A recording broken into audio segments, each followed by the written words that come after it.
So basically, we're the maid of our stepsister who we didn't like, but she's like the sweetest fucking person in the world. Of course she is. Um, and our stepbro's like super untrustworthy because that's his like full blood sister, and he's like, yo, what the fuck? You're an asshole. And I'm like, I'm not trying to be an asshole. I'm trying to do better. I'm sorry. And he's kind of crushing on us now here and there. Not fully, but kind of. And we're just trying to survive. And we're just trying to break our curse. The hallways are silent at this time of night as most everyone in the palace prepares for bed.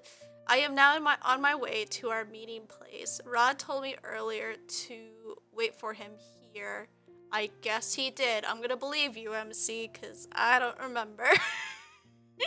It's been happens we don't play a game for like 2 months. I had thought that he would make me go to the market and buy it myself after what transpired with Emmeline, but I was wrong.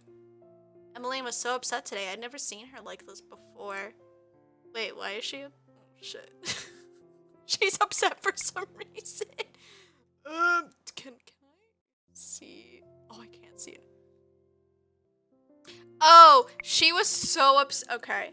Because I guess somehow she didn't know about the curse or something. Or like he was withholding information. And she was like, what the fuck? We're supposed to tell each other everything. And is now pissed at Rod. Turn my thoughts back to the market and to what Walt said earlier. I wonder what Parfait wants to talk with us about. I feel my heart beat erratically against my chest. Why do I feel like something bad is going to happen? Because it's a visual novel. Anything that can go wrong will go wrong for the sake of plot and romance. I realize that I have been standing in the open for a while. Perhaps I should move. People might find me standing here suspicious. I start walking again and I'm surprised when I feel a hand close around my wrist and pull me into the darkness. No! I open my mouth, but a hand muffles my scream. Hey. Could we not be creepy? Thanks. Shh. Rod? Rod's gaze is icy. He speaks quietly, but I can feel the anger simmering underneath his words. Someone saw you just standing there. Have you even thought about how they might get suspicious? I literally just had the same thought process. Like, calm your tits. Ugh. His tone is so accusatory that for a moment I cannot find my voice. Then we turn around and slap him. I wish. But then, he is right. I should have been more careful. Sorry, I'm not allowed to stand openly in public. Question mark. Where's my turtle? I want my turtle. Let's look at a baby turtle, not one of my big turtles. Turtle baby. Turtle baby. Rod stares at me, surprised, except his eyes were closed. He stared at me with closed eyes in surprise. What? I stared back. My eyes closed. I'm so stupid. I never thought I'd hear you apologize, especially to me. I mean, you didn't really deserve it, but it's not in my control, so... Oh, well, at least I know how to apologize, unlike you.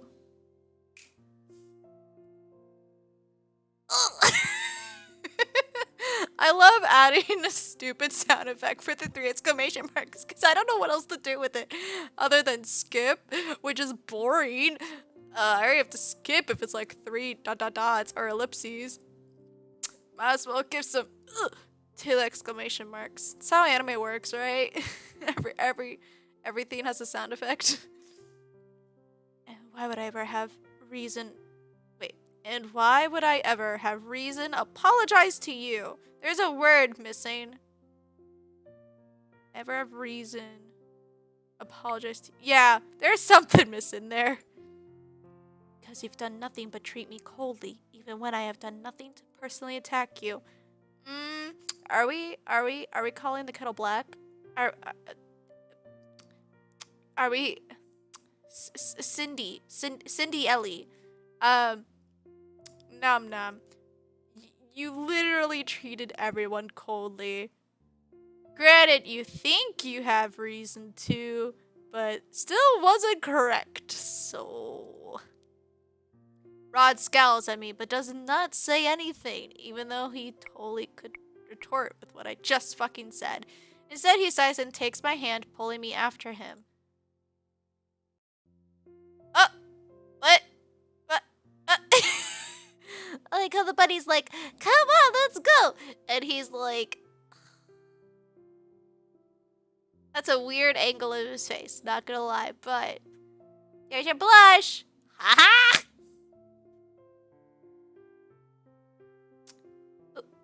What? Let's go before the guards see us. I have no energy to argue with Rod, so I allow him to pull me along. Still a stupid-ass name. Well, okay, I'll cool down a little. Not a stupid-ass name. Just an unfortunate name. I'm sorry. What? He apologized to me? Because I called him out on his shit? Don't make me repeat myself. I did not hear you clearly. If there's one thing I know about you, is that you're not deaf. Doesn't mean she heard it clearly. Wow, way to assume. I feel bad when I have to tell people to repeat themselves. What an asshole. Of course I'm not. Shh, someone will hear you. Stop being stupid then, Rod. I glare at Rod, but he does not respond. Yes, Rabbit? Princess, you're... Oh, what? Are you reading his thoughts? Or are you also holding our hand? I am Okay. Wait, CS, your hand is really warm. Nope, that's not the voice. I don't even know what voice I used. It's probably something stupid high-pitched. Princess, your hand is really warm. Oh! Rod freezes in place and glares at Sebi, who seems to be shrugging. Your thoughts are too loud, Rod! Through the dim lights, I can actually see a faint blush on Rod's cheeks. You are blushing. Oh! I am not. He lets go of my hand and starts to walk toward the secret passage, with me trailing behind him. I look around to make sure no one is in sight before we both slip inside. Hey, I remember this scenery. I follow closely behind Rod in silence. My eyes move upward to the little bunny plush hanging on his shoulder. Sebi, I've been wondering, have you ever talked with Rod's family as yourself? Rod suddenly stops and scowls over his shoulder at me. What? I am asking Sebi, not you. No, I don't, Princess. Rod doesn't want me to talk with others since he thinks that I might say something unnecessary. So much for that. You still speak, even when it is unnecessary. Sebi, never change. You're beautiful. In the dim lighting of the tunnel, I think I could see a faint pink in Rod's cheeks, but it's probably a trick of the strange lighting. Ma'am, you literally called him out on blushing earlier. Don't. You're gaslighting yourself. Rod is right. Sebi has blurted out his thoughts more than a number of times. I don't know what the correct answer is. What do you want me to do about it? Wait, is this saving or loading? Okay, that's... Oh, okay. Because, yeah, I've made the mistake of saving instead of loading. Or, return. Okay,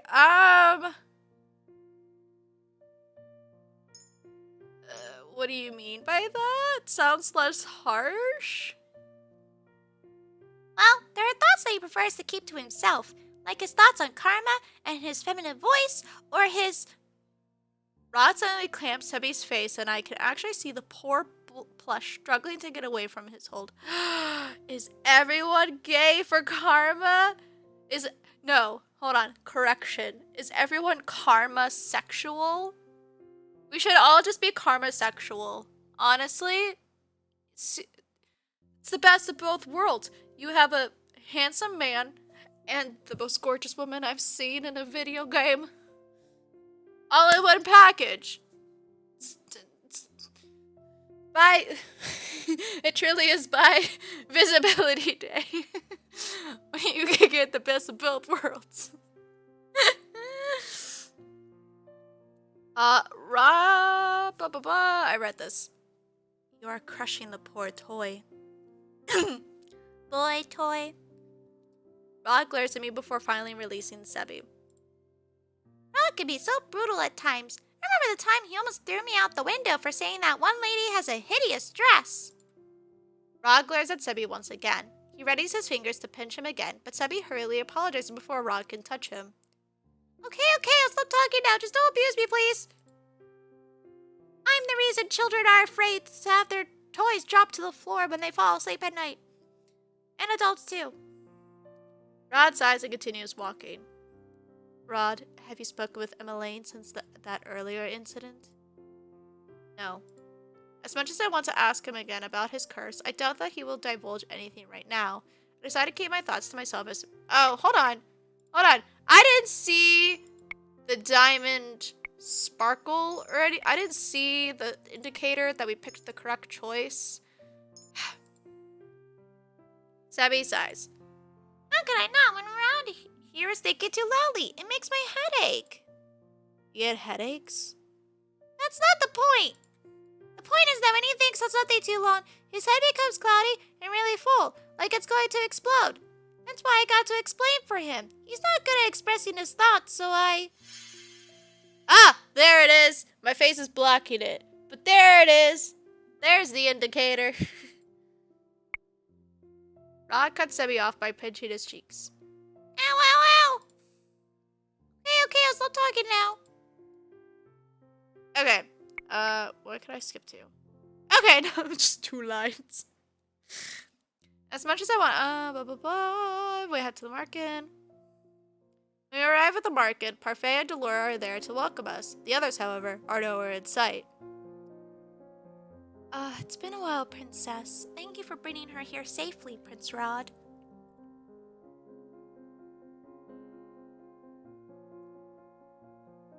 Where is everyone? Why am I so fucking nasally? I'm sorry, I probably sound gross. I feel like things are just like suddenly building up everywhere and I hate it. They're all resting in their rooms now. It wasn't necessary that they be here for what Delora and I want to discuss with you. I will be staying in the tavern then. Rod is about to head for the tavern when Delora stops him. You don't have to leave. What we're going to say involves you too, since you're staying at the palace as well. Rod looks at her curiously but asks no questions. Parfait and Delora gestures us over to the settee.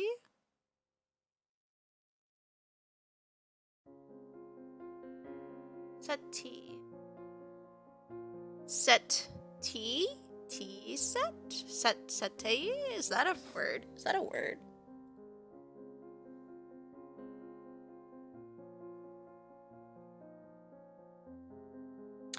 Oh, it's a piece of furniture. Oh, it's like a bench. Okay, or a piece of furniture of some kind. I don't know exactly, but that's what Google tells me. The more we learn.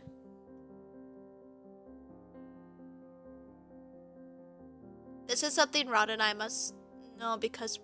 Wait. This is something Rod and I must... Why am I so nasally? Like, I breathe to talk and it's like, no, fuck you. Okay. I have so much to edit out. It's fine.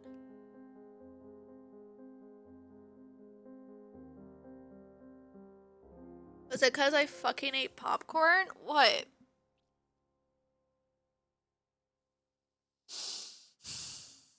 I can breathe is fine. It's just like going to talk that it's like I feel like I'm clogging up. This is something Rod and I must know because we're in the palace. I have a bad feeling about this. Before we start, I would like to congratulate you on your first good deed, Princess. Delora told me all about it, and I can see the extra piece on your necklace as well. Parfait smiles at me, her eyes fill with pride. Her faith in me rekindles the dwindling confidence I had. If only you'd seen how happy Delora was when she announced it to us. You didn't have to go into specifics, Parfait. Lesbians! Magic lesbians!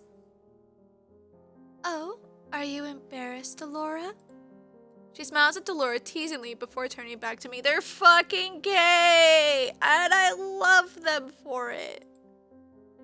Anyway, I know you can do it, Princess.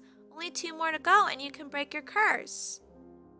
Yeah, keep up the good work, Princess. And you too, Rod. So what is it that you wanted to discuss with us? I conducted a little investigation while I was with Nom-Nom in the palace, and I found out something important. Something important? I discovered that there is a witch in the palace. Ooh. Witch? In the palace? I felt a tinge of magic while I was there. It was faint, but definitely there. I don't remember feeling it before when I was there as your doll, Princess. It seems that the witch is using a glamour to hide himself or herself from us. The glamour is a magic that can only very experienced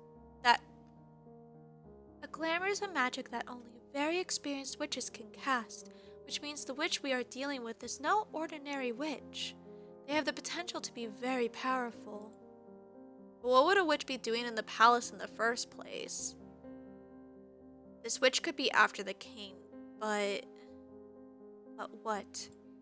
Parfait and Delora glance at each other, looking conflicted. It is Parfait who faces me first, her expression grave. I'm afraid there is some other possibility we must make you aware of, Princess. And in order for us to explain it, we must give you the truth.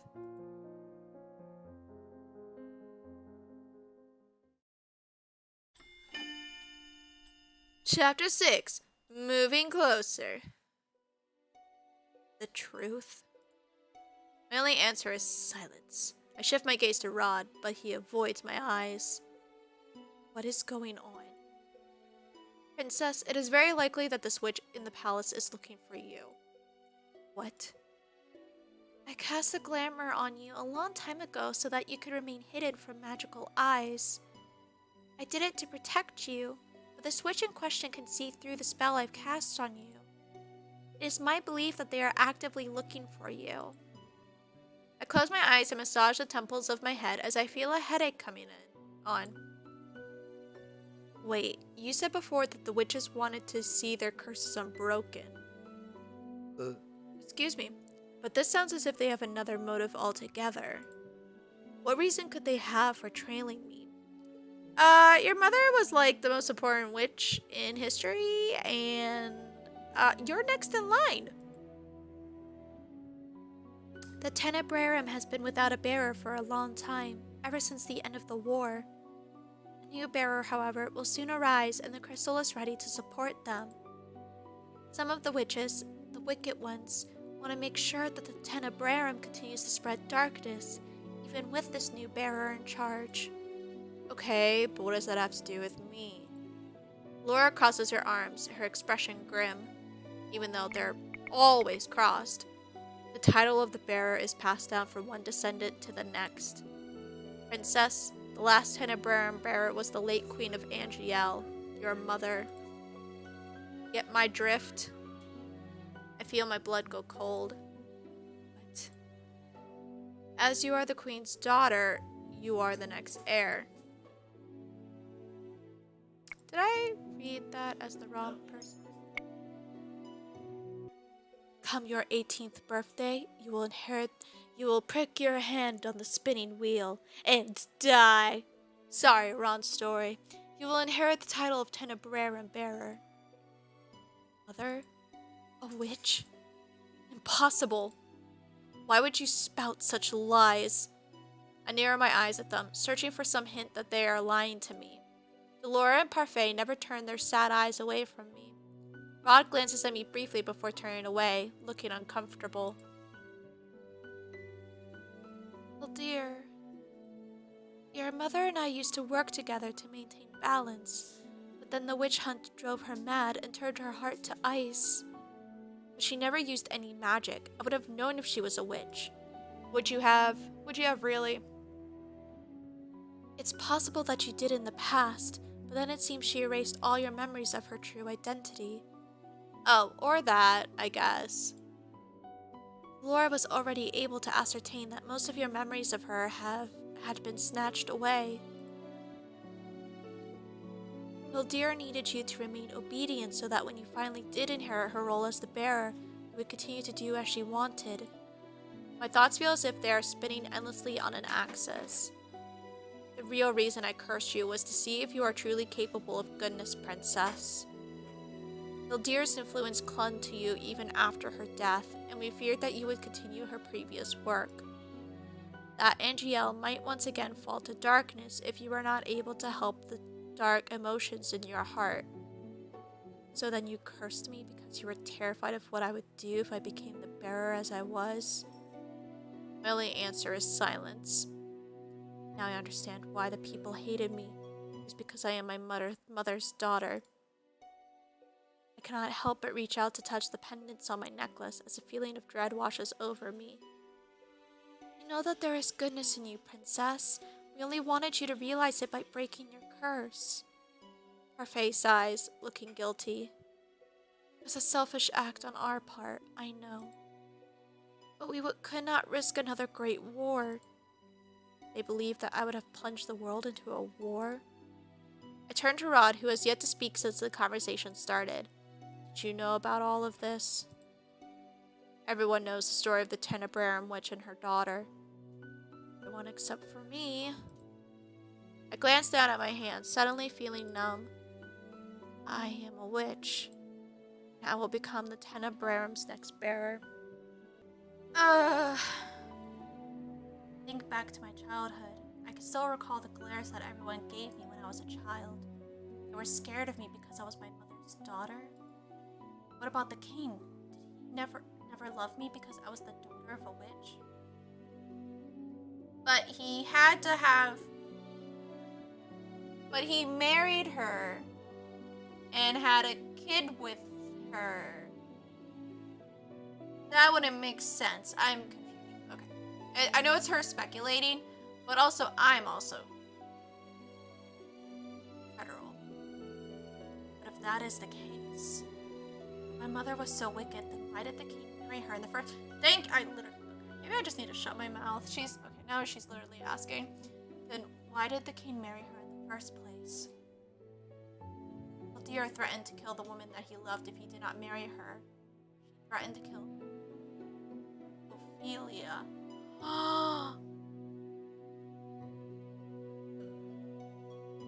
Plot twist? She was never meant to be this, second queen or second wife. She was meant to be the original #1. Okay, but that also raises the question of her. Was he also forced to produce children with her? Oh, I don't like those implications at all. That's worse than forced marriage. Oh. Yeah, so the king has loved Ophelia from the very beginning. I clenched my hands into tight fists. After Mother died, he was able to reunite with his true love. Since then, he has treated Emmeline and Rod better than he ever treated me, though I am his daughter by blood.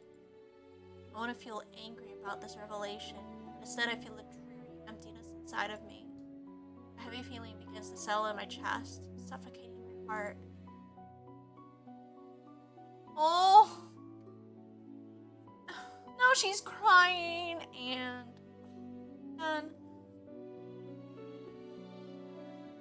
Nom-Nom? Rod's voice snaps me out of my thoughts, and that is when I realized that a stray tear had made it down my cheek. Quickly wipe it away with the back of my hand, angry at myself for showing weakness in front of them. Happy to see me like this. What? Your mother was made queen and you and your sister became royals overnight. Like something out of a fairy tale, isn't it? I thought you had the perfect life until I came back into it. I never asked for this to happen. I just wanted to. Rod suddenly moves his hand to Sebby's mouth, muffling whatever other words the plush was going to say for him. What is it you want to say, Rod? It's nothing. I assure you, however, that the power that comes with the crown has always been irrelevant to my family and I. Stop assuming that everyone around you is after your title or your riches. Your time with my sister not teach you anything? I am about to angrily retort when I suddenly stop, my heart sinking. Already recognize that Emmeline is more complex than I thought she was. She has also told me that she never wanted to be a princess. My mother wouldn't have married the king if my father were still here. Mother wouldn't have married the king if my father were still here. Oh. Laura looks between the two of us and sighs. Here I thought your relationship had it. Now it seems like it's back to square one. Cross my arms and turn away, annoyed. Add parfait. If not, I'd like to return to the palace.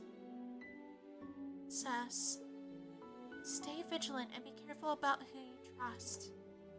Trust? Now you know whom I trust. What makes you even think I trust you? Ugh. Anger that I was expecting earlier suddenly rises to the surface. For all I know, Parfait and Delora could be feeding me lies, playing with me the way Delora did when she first cursed me. Don't expect you to believe what we've told you. Perhaps it was not yet the right time to reveal everything to you. But please, you need to be careful. Stand up and look at them, my arms now hanging limply at my sides. Fuck off. Oh, I wish a main character would just say that once in a visual novel, just like, fuck off. How am I meant to trust anyone when all of you have been lying to me this entire time? You don't believe us, then try asking the king who killed you. Ugh. Thought about asking the king about Mother. Rod, you should watch your back too. It's possible that this witch in question could be plotting something against the royal family as well. They have been to the palace for a long time now. She looks at me, then at Rod, her expression somber. Able to stay with you anymore. I had to pick up and leave a few days ago because I was certain he'd caught a trace of my mouth. Probably already has. I understand. Anyway, Nom-Nom is right to return to the palace. Now. Someone may notice your absence if you're gone much longer. Maybe you should leave now. Let us know if you notice anything unusual. I will. See you again soon, Princess. Remember, stay vigilant. Rod and I leave the market in silence. Here in the secret tunnels, we are suffocated under even more silence, but still neither of us make an effort to speak. I'm still stuck inside my own mind, sifting through my troubled thoughts. I cannot reconcile the fact that the witches during Mother. I did not even realize how many people hated my mother until after she had passed, and they spoke about how cruel a queen she was. I never understood why, since she has always been the perfect person in my eyes. I never connected my mother with the Tenebrer and Bearer, but what Parfait and Delora just told me makes sense. Was I living a lie all those years? A lie that my mother crafted so that I remained cold and bitter and passed away? Delora and Parfait say I'm meant to inherit the power of the Tenebrer from my mother. Not want that burden. I almost bump into Rod's back when he suddenly stops walking. He turns around and looks at me with a serious expression. I cannot help but feel judged beneath the weight of that gaze. You're going to tell me that you never wanted me as your partner because my mother was a witch. I wasn't going to say that. I won't lie, the first time I saw you, I thought you were like your mother. You were cold, harsh, and selfish. I never wanted to have anything to do with you. That was why I was so against this partnership. But changed. Rod's expression softens. As you and M have grown closer, I have seen that you are not like your mother. She speaks fondly of you, and I can tell she really enjoys your company. That's why, even if I do not have plans to break my curse, I will still do what I can to help you break yours. It's the least I can do as your partner. I stare at Rod in shock. It's the first time he has ever been so nice to me. Why are you staring at me like that? I'm only doing this because you're important to my sister. Not because I like her or anything, Baka. Rod turns away, his face beet red. Liar! Sebi to the rescue. Ugh! Rod reaches up to pinch Sebi's face. Ew!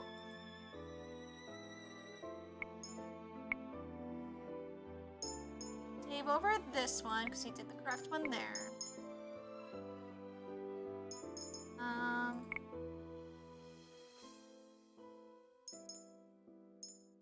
I don't know. Both seem valid.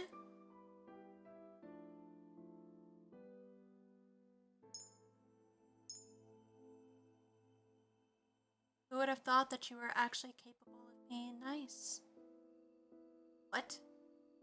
That's supposed to be a compliment? Yes, you were always so grumpy. I don't even think I have seen a genuine smile on your face before. Say the same for you. Birds of a feather flock together, then. Rod stares at me, dumbfounded. I cannot help but smile a little at his expression. Really dislike the fact that we are so similar. Rod is still staring at me, wide-eyed. Smiled. I did not. I think your smile is pretty. Oh, okay. I was worried. I thought I didn't get the right reaction, but I did. Or I picked the right choice. Do not. You two really are the same. Take a deep breath to calm the erratic beating of my heart. Anyway, I still want to help you with your curse, Rod. You refuse to break it. Rod stares down at his feet, expression melancholy. It's like Rod stops and shakes his head. He says nothing else, and I do not probe him anymore, especially not after seeing the distant look on his face. We walk through the corridor and back to our rooms after we say our goodbyes. I wonder what Rod was going to say. Mother, look! Eleanor got me this gift. Lenore. He's my maid and my friend. Princesses don't make friends with their servants. She is really nice. She even taught me how to braid my hair, like... The servants are only nice to you because you are the princess. They only pretend to be your friends so that they can have power over you. But Eleanor would never. What reason do I have to lie to you? When have I ever lied to you, little one? Except for all of the time. You've never lied to me. That is correct. Tomorrow I will remedy the situation. I will hire a new maid. You are not to befriend this one, no matter what she says. But Mother! Arguing with me, Nom-Nom? Oh, I am sorry, Mother. Oh, drama. It has been days since Parfait and Delora delivered my mother's true identity and the inevitable responsibility I am to have on my shoulders once I turn 18. I have been trying to ask the king about Mother, but he's even busier these days than he was before, and it's impossible to find a single moment in the day to speak with him. Overall, the maid outfit. The fact that I am a maid makes it even harder to garner his attention. When I am not on break, I continue to do my duties serving Emma Lane. Excuse me. Right now, I am accompanying her as she practices her walk and posture. Ophelia has been helping her, pointing out any mistakes she finds. Know how hard this is, dear. I had to go through this training as well before I married the king. Emmeline allows her shoulders to slouch as she lets out an exasperated sigh. I always hated these lessons. I had thought my posture was fine. This is supposed to refine it, and yet all these lessons have been doing is hurting my back. Oh, Emmeline, you'll get the hang of this. You just need to keep practicing. But Mother, I've had the same lesson before. Why must I do it again? As you slouch when you walk, and that is unbecoming of a princess. Emmeline scowls at her mother, and Ophelia's frown falls away as she bursts into laughter. Mother, you're not helping! The atmosphere of the room is far from heavy as Emmeline and her mother continue to conduct their lessons.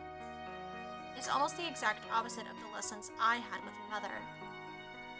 Mother always got angry when I made even the smallest mistakes.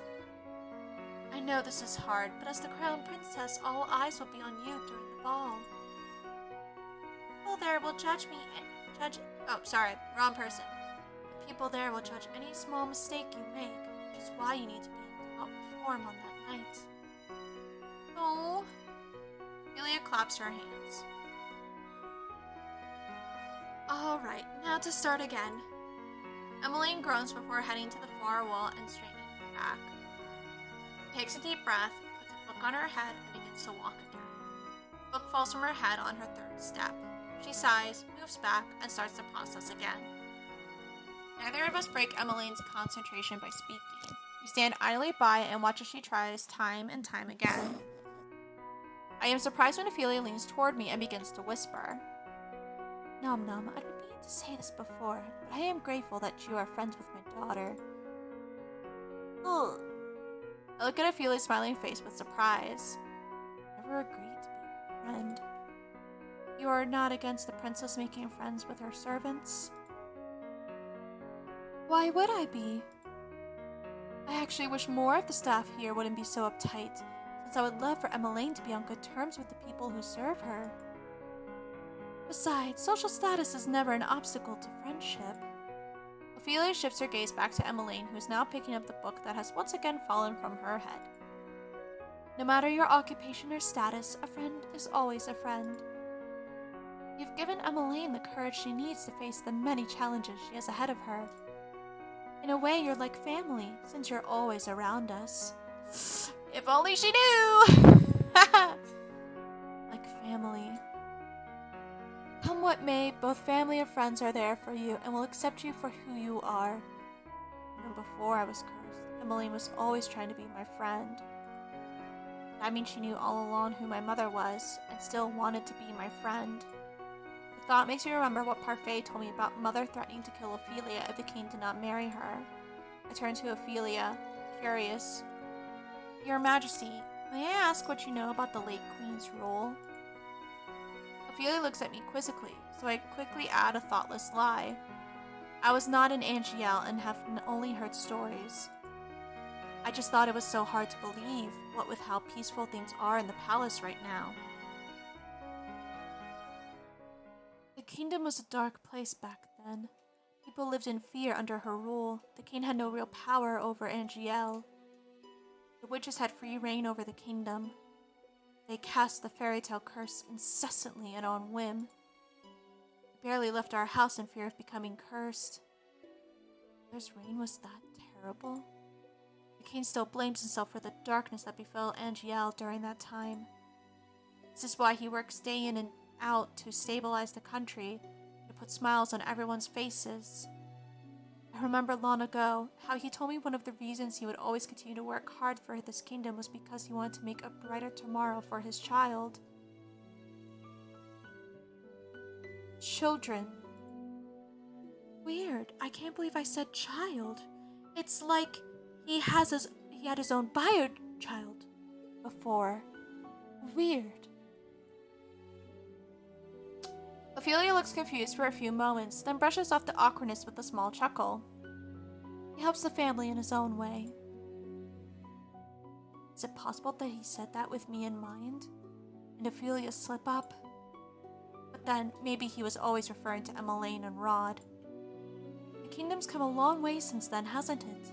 There are still witches here and there, but most of them don't bother others. I pray that the peace we are experiencing right now will last. See, thank you for telling me. It is a bit of a dreary topic, but I'm happy to have helped. If you need anything else, please don't hesitate to call on me. I know it may not be traditional protocol for a queen, but then I do not consider myself a typical queen. I try my best to listen to everyone here, regardless of what their title or name might be. I only nod at her response. Princess or maid, the way Ophelia has treated me has never changed. She has always treated me with kindness, regardless of who I am. I never saw it before because I was always so distant from everyone, but now I see that Ophelia treats everyone here with kindness, regardless of social status. I was always frustrated by the servants when they compared Ophelia to Mother, saying she was superior. But now, I think I understand why they would make such comparisons. Emmeline dismisses me after my lessons, and I begin to head immediately back to my room.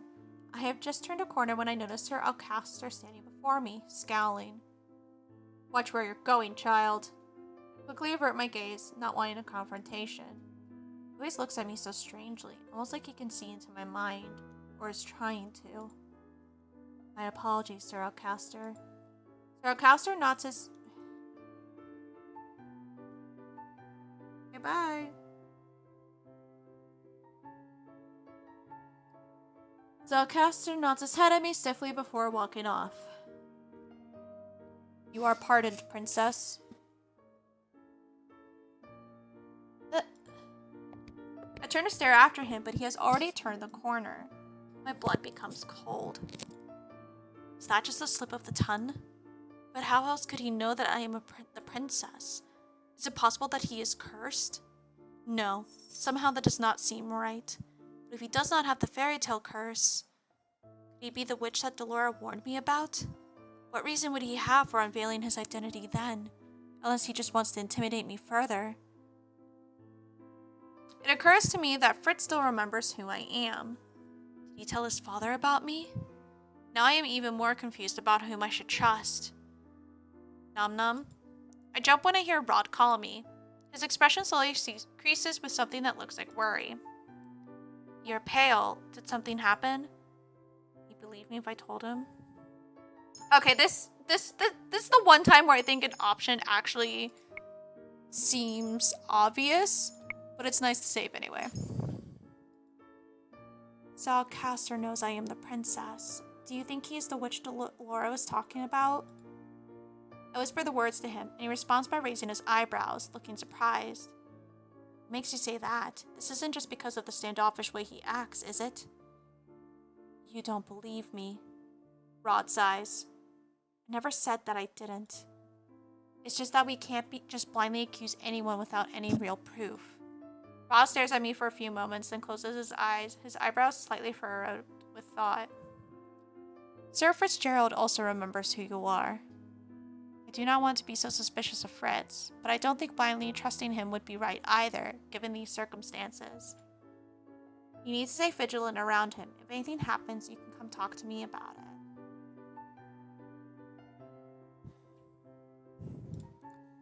You're worried about me?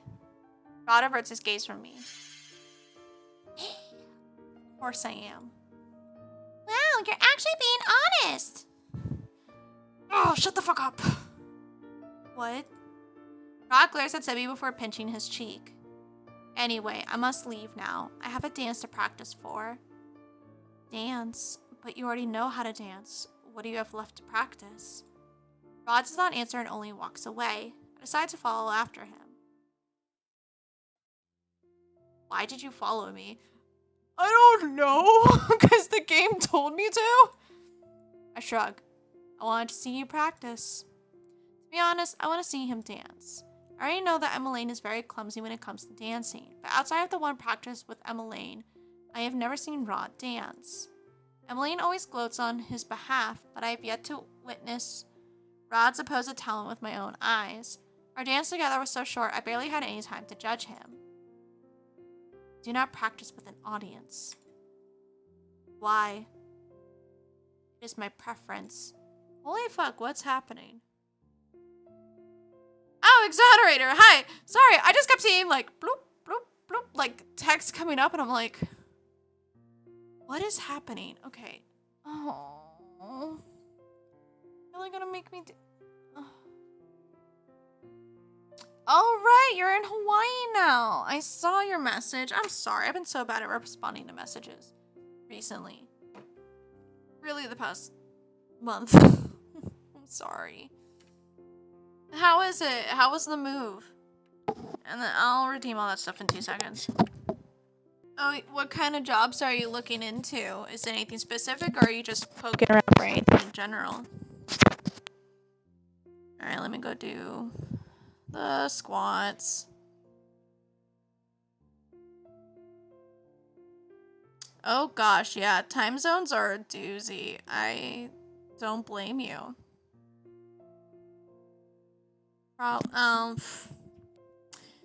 Unfortunately, with the way America treats Hawaii, that's probably your best bet. Thank you. I don't remember when I got this sweater. I swear I've had it for a few years at least, but I don't remember. Excuse me, when or how I got it.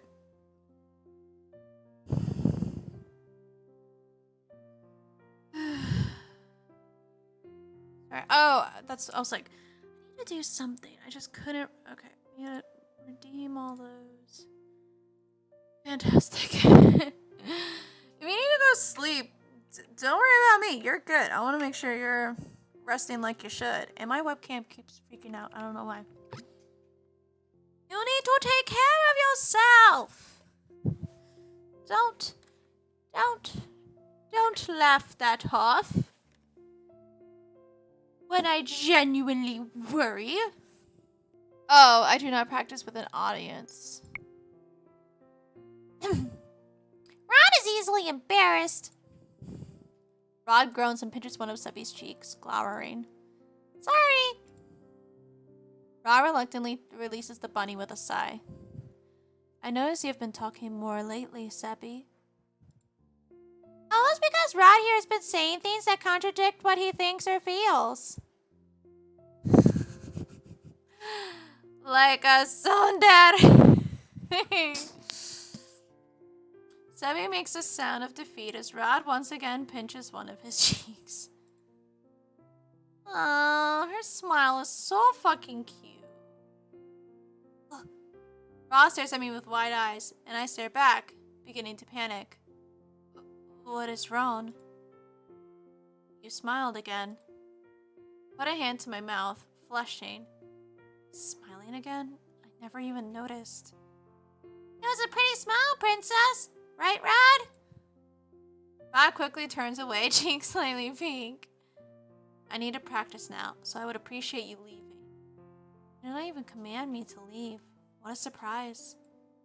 Emmeline said you were a really good dancer. I want to see it with my own eyes. Why? So you can judge me? I want to say the answer is obvious again, but watch me be completely wrong. Why else would you be so keen on watching me? I am mostly curious. Curious? I wanted to know how good you really were. Then yes, you are judging me. But see, the way you mean judging and the way I see it are two different things tonally, so... I hold out my hand and he stares, looking taken aback. I should not be scolded for only being curious. Why not just one little dance prove how talented you are? Streamlabs froze, but everything else seems to be functioning, so... Okay, I'm just gonna have to have faith. Rod stares at me for a few minutes before reluctantly taking my hand. Fine, you better not step on my feet. Rod starts leading the dance. He glides us into the imaginary rhythm of a waltz. Even without the music, I am able to count the steps in my head as I follow his lead. This is different from that short dance we showed Emmeline. Rod's movements are graceful, his touch gentle as he leads me to an underarm twirl. Oh, we're so close. Hello. And poor Sebby, forever the third wheel, just being here awkwardly while romance is blooming. When I come to face him once again, I notice the gentle way he stares at me. The unusual hardness of his expression is gone, melted into something relaxed. I find myself staring back at him, looking into his eyes. Perhaps Rod does have some gentleness to him. Our gaze does not break as he twirls me. Oh my gosh, he's being so forward! Oh! Oh! Oh! I am secondhand embarrassed. You have beautiful eyes. Insert my earlier reaction. Rod's eyes widen as soon as mine do. He abruptly lets go of my hands and steps back. I can only stare at him, my face warm. It wasn't me this time!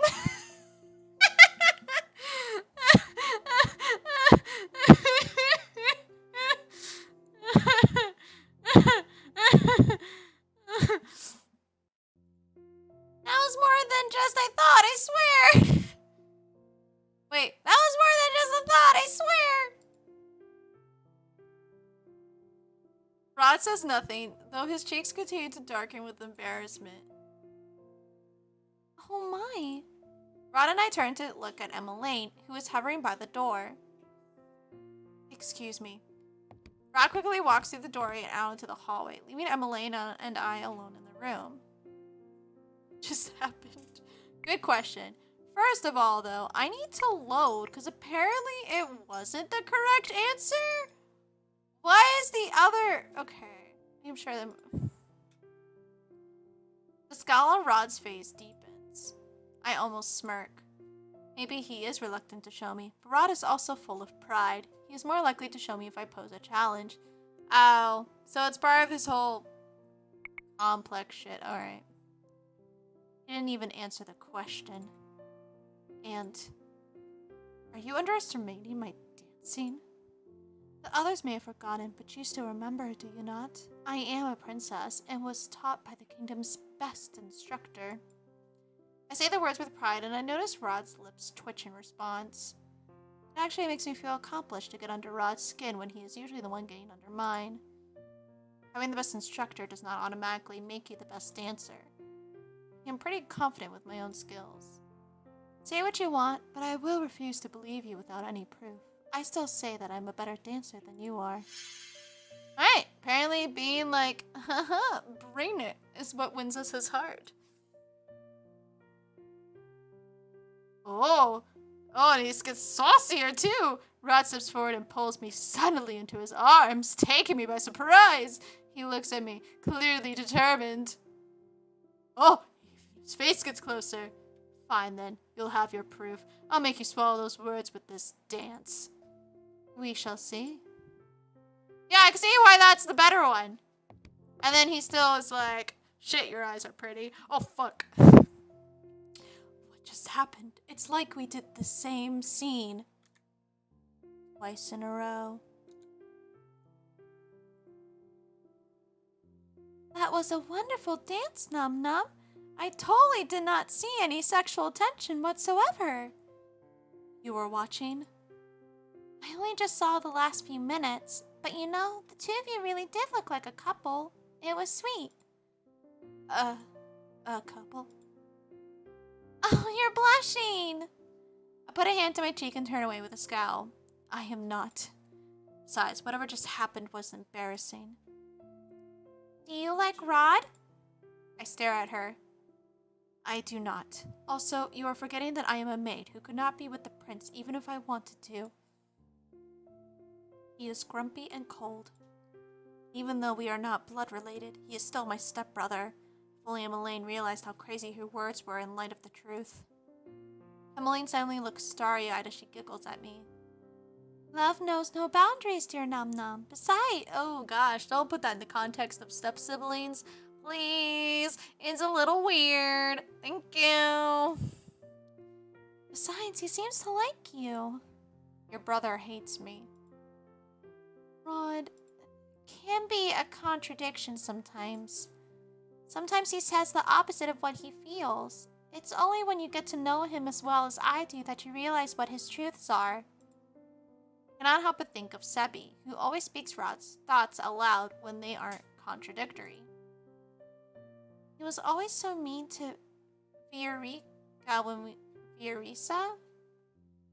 when we were young. He would always bully her for being a crybaby, even though he cried far more often.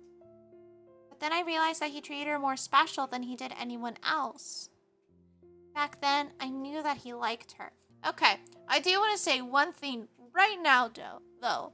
The idea of, like, it's totally chill for, young boys to be bullying girls and then being like, oh, it's because he likes you. Can we ditch that in the past as weird shit kids did before current times? Can we ditch that in the past? Because, like, I don't know. No, it's called your kid's being an ass and needs to be told to knock it off. If you like a girl, you don't bully her. Obviously, she's not gonna like you back. And then it's like, or emotional intelligence. Exactly. You sit them down, you go, all right, listen, I get it. Girls are weird and boys are weird. But, like, let's approach this differently, shall we? Let's talk it out, buddy. Okay? And then we don't have toxic men in the future who are worse and abusive and then are like, oh, but if I give you flowers and say sorry, you'll forgive me and everything's fine again. I'm not saying the two are specifically, it's not a this equals this kind of thing, but I feel like if you're gonna excuse one thing, you're leaving room to excuse another thing that's similar.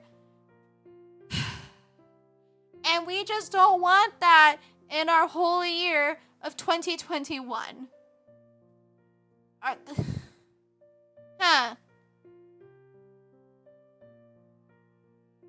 Yeah, tsundere for sure is very... It's very specific. And could be done correctly. I still find tsunderes in general kind of annoying. But when they're so fucking obvious that they're lying, it's like tolerable because then you're like, you're just stupid. It's okay. You're a dumbass, but we appreciate dumbasses here. I had another, like, gosh, I remember having to, like, really think deeply about relationships being toxic in media with, like, gosh, Dandelion.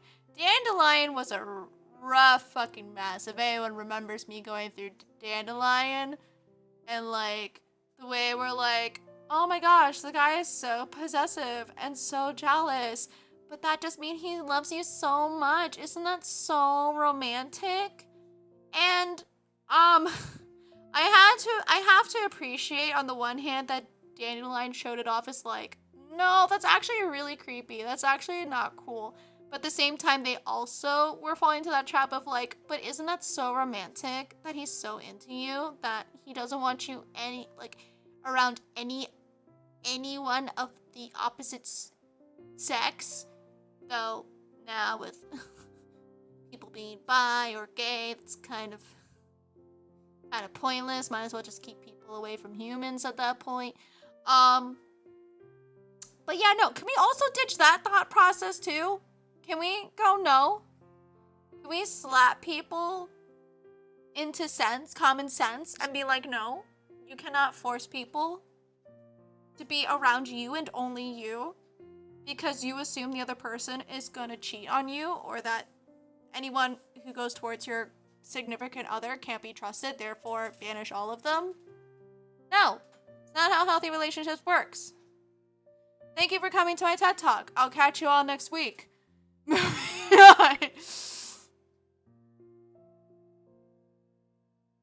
I don't know if I read this. Back then, I knew that he liked her. I thought that one day the two of them might even grow to love each other, but wow, it's like that didn't work.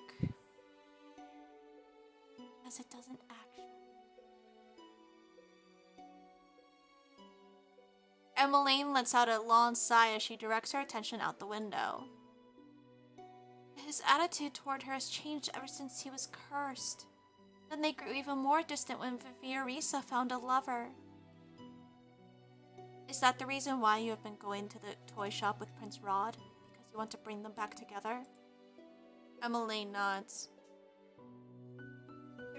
Why would you force your brother to be around someone that tortures his fucking heart? Like, I know you're like, cool, let's all be friends again, but you don't force someone who is hurt by someone else to be around another person. What the Emmeline! I know you can't be perfect, but what the fuck? No, that's not the solution either. The Three Musketeers. It's not the same without Rod.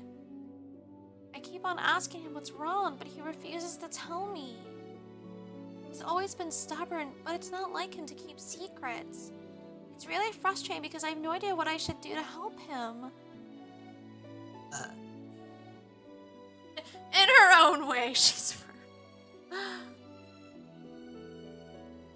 yeah, honestly. I thought he was just being stubborn with me, but apparently no amount of prodding, even from his own family, will make him budge.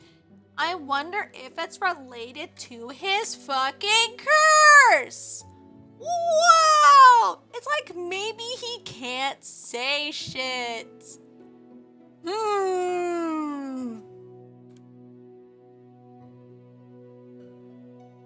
Why is he being so difficult? I hope you do not mind me asking.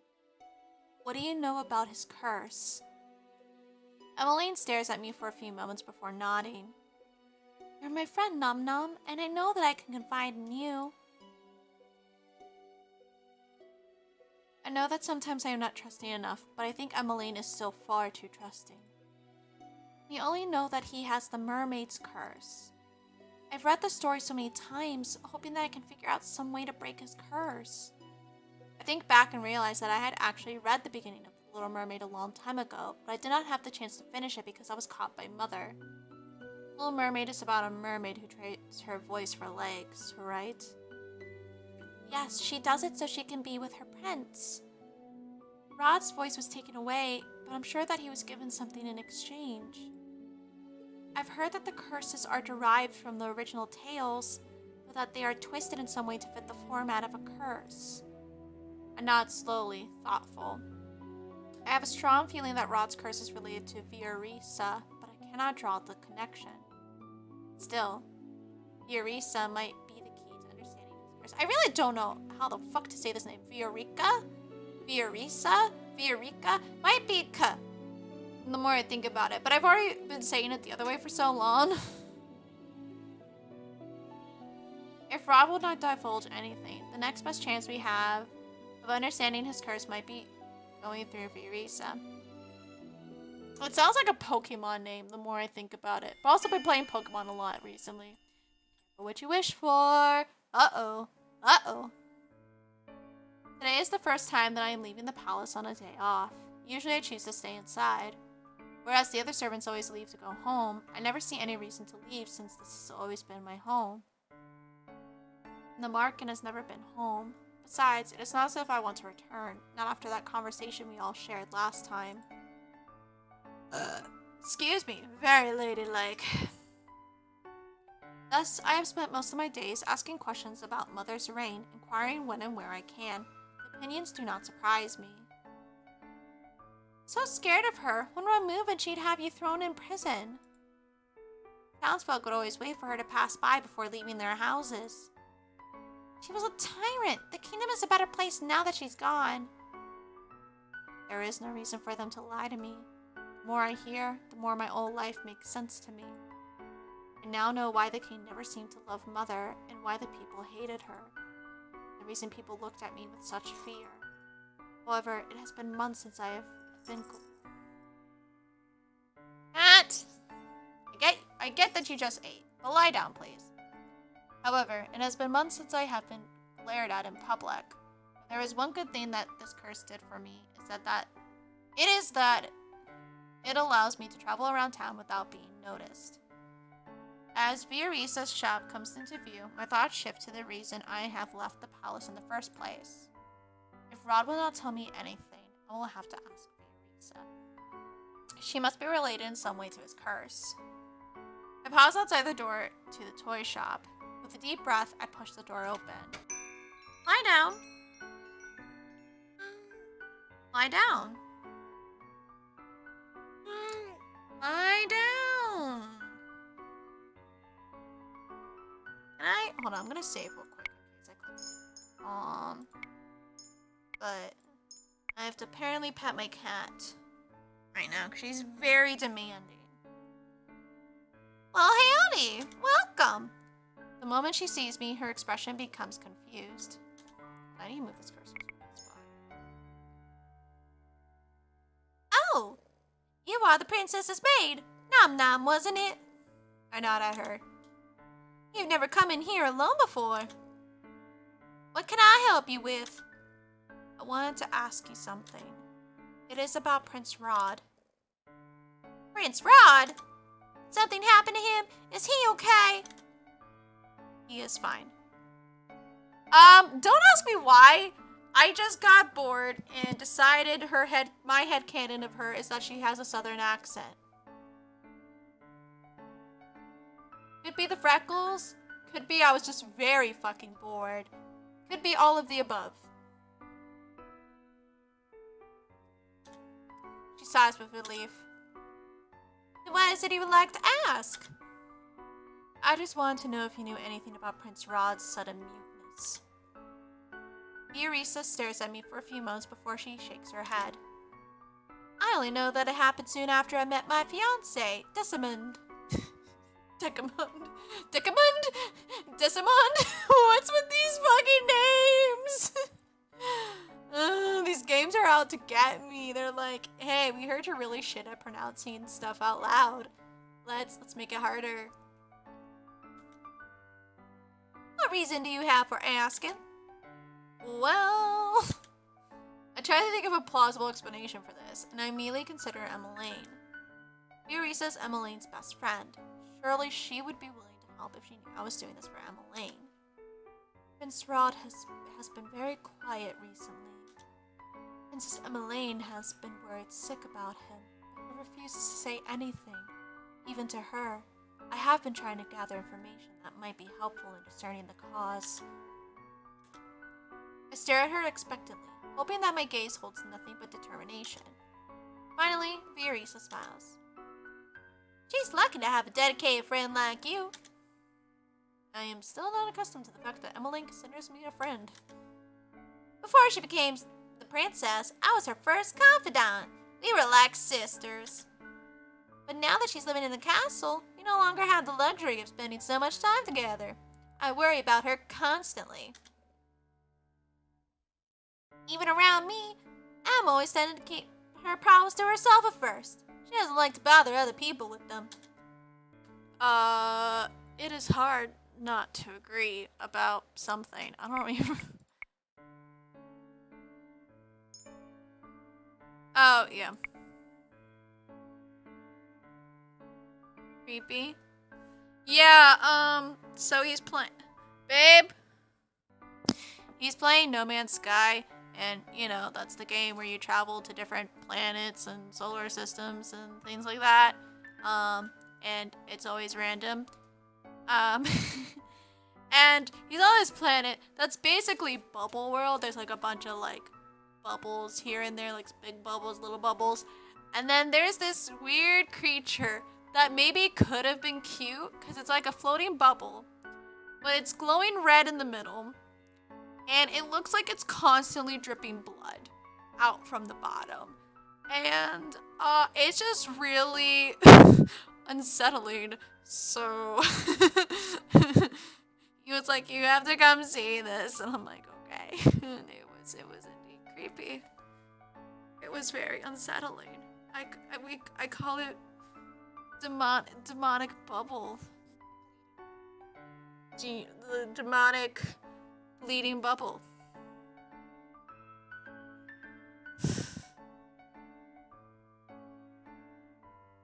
But the way Emmeline was always smiling before, I never thought she had any problems in her life. It was only recently that I discovered that she was hiding all her loneliness and pain behind a smile.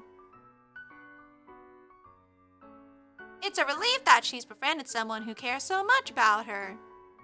I don't know if I could be much help, but I'll tell you what I know if it will help Emmeline. To start with, I'm not exactly sure how everything changed, but it all happened so suddenly. All I know is that after the night I met Desmond, our relationship changed. At first he still smiled, but recently he's been avoiding me. What happened between the two of you the night you met? What happened between the two of you the night you met your fiancé? Nothing. Rod and I did not meet on that day. Prince Rod wasn't there. No, but soon after what happened that night, Rod grew distant. What happened?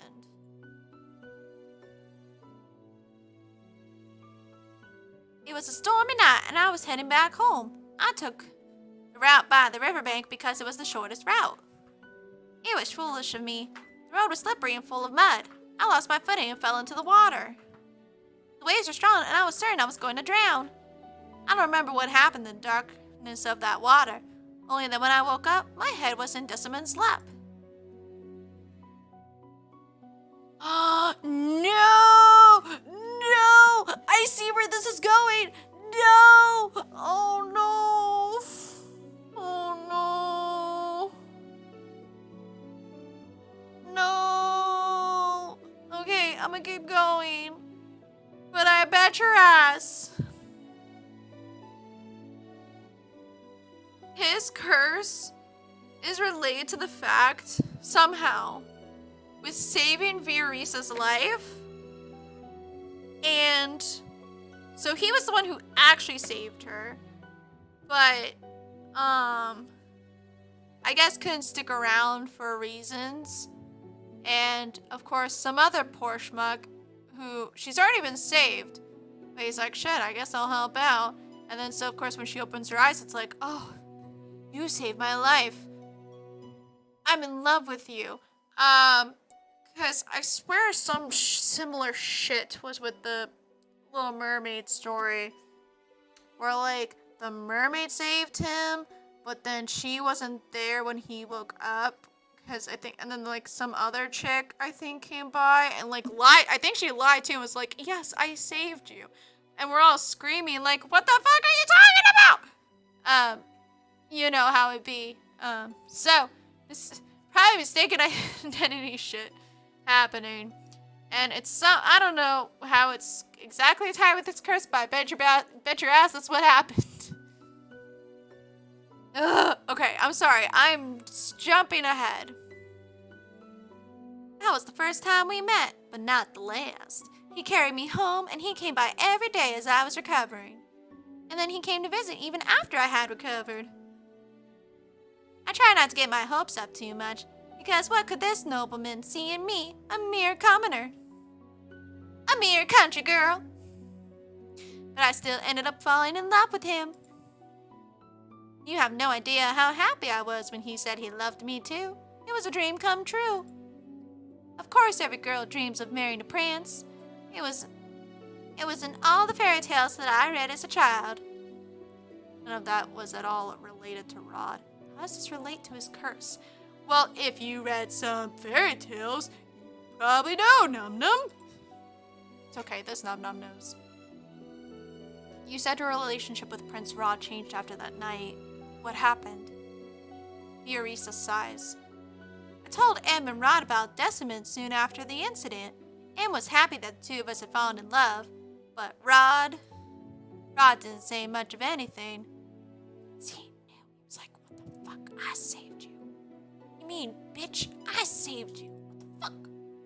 That's when I noticed he started growing distant. And when I realized that he had also lost his voice. He still won't tell me anything, but I figured that he was. Her voice fades, but I know that she is referring to the curse. So Rod lost his voice shortly after Viorisa met Decimond. The mermaid's curse must have something to do with the tale. The little mermaid traded her voice for legs so that she could be with her prince, but that night the only person who found their prince charming was Viorisa. Rod's curse must have something to do with Decimond and Viorisa. He became distant with her after finding out about Decimond. Why? Then there is the fact that he still spoke to Viorisa even if he was distant. It was only when he found out about their wedding that he became so cold. I frown as I try to organize my thoughts. How'd it get to be this late? I'm so sorry, Nom-Nom, but I have to close the shop now. Sorry for the story. I know it has nothing to do with Rod. It's everything to do with Rod. But it was after that incident that he began to act strangely. I don't think I was much help, but I shake my head. You have told me what you could. Viorisa walks me to the door, opening it so that the both of us could step out onto the street together. I really hope that you're able to help Emmeline and Rod.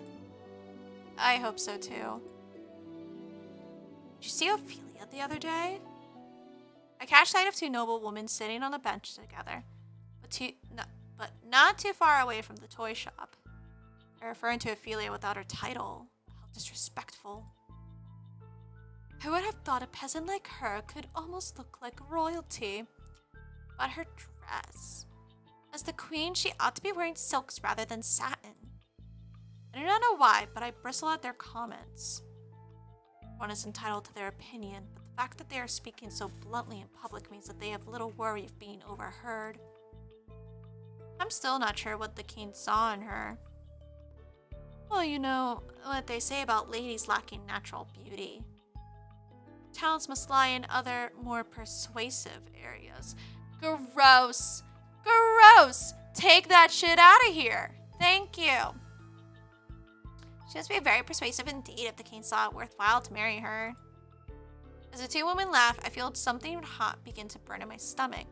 Viorisa takes in a sharp breath beside me. Since I became a maid in the palace, Ophelia has been nothing but kind to me, a mere servant. She has all the right to flaunt her status and title, yet she remains humble. I now know that this is why everyone at the palace loves her. A common woman like her can only keep a man's attention for so long. I saw walking toward them without thinking. Nom-Nom, I wouldn't. You have no right to say those things about the queen. The two women are clearly surprised at my interruption. Both of them glare at me. And you have no right to eavesdrop on us, even though you're talking, at a normal volume, I assume, and just being rather annoyed and obnoxious. Eavesdropping? Anyone could have heard you. Their mouths fall open. One of the women looks at me for a long time, then sneers suddenly, as if something has occurred to her. Thought you looked familiar. You're the crown princess's personal maid. I see you always following her around when she's in town. This is none of your business, girl. Why do you care so much for our opinions?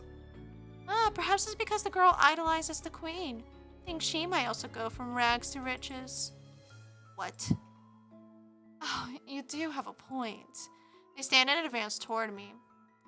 You want the prince for yourself, girl? Commoner can become the queen. It's not too difficult to imagine yourself as a princess, is it? How foolish. You're right off dreaming smaller dreams, girl. They laugh, and the irritation in my chest blazes into full-on anger. Is this what Ophelia has been dealing with for the past year? She's being treated so cruelly when she has done nothing but love the king. I also ridiculed her just like this. I force myself to look at the cruel woman as I move my hand to the pendant hanging around my neck. It's just as cruel as them. I barely feel Viorisa's hand as she rested against my shoulder. Nom-Nom, let it go. Her Majesty wouldn't want you to do this. Can I just let these two women talk about Ophelia like this? I pull away from Viorisa and stand firm. The queen has a good heart. She is far more noble than either of you could ever hope to be. Think back on the times I was cruel to her. Ophelia could have easily reprimanded me for my behavior. She She had that right as my stepmother, yet she has been nothing but kind to me. Ophelia never got angry at me, even despite my treatment toward her and her family. She has always treated others with kindness. Okay. Writers, I get that it's hard to write about the same thing in different ways, but the word kind and kindness is being overused here, and could we maybe think of a synonym or another way to express the kindness without saying it every fucking 5 seconds? She's treated me with nothing but kindness. She always treats others with kindness. She's been nothing but kind to everyone. Like, holy fuck, there's gotta be another way to put this. There has to be another way to word it. Like, you could go with generous, accepting, loving, patient. Like, I mean, I know they're not the same meanings, but like, it's more ways to describe how nice of a person she is without abusing the word kind and kindness. Holy fuck, it's like the live action version of Disney's Cinderella movie. We don't talk about 2021 Cinderella. Talk about the Disney's remake of their own Cinderella movie. And like, this one girl, like, the whole catchphrase was like, have courage and be kind. And they said it so much. And I don't remember a lot of the movie, if I'm being honest, but I feel like not a lot of the actions were really showing off the courageousness or the kindness. Like, it had to be said repeatedly for people to be like, that's that moral of story. Look, they keep saying it. Have courage and be kind. That must be the moral of this story.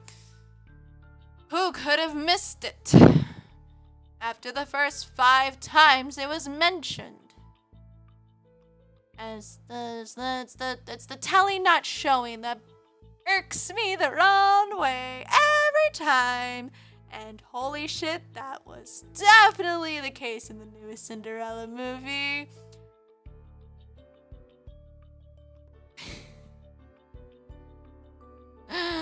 I'm not gonna get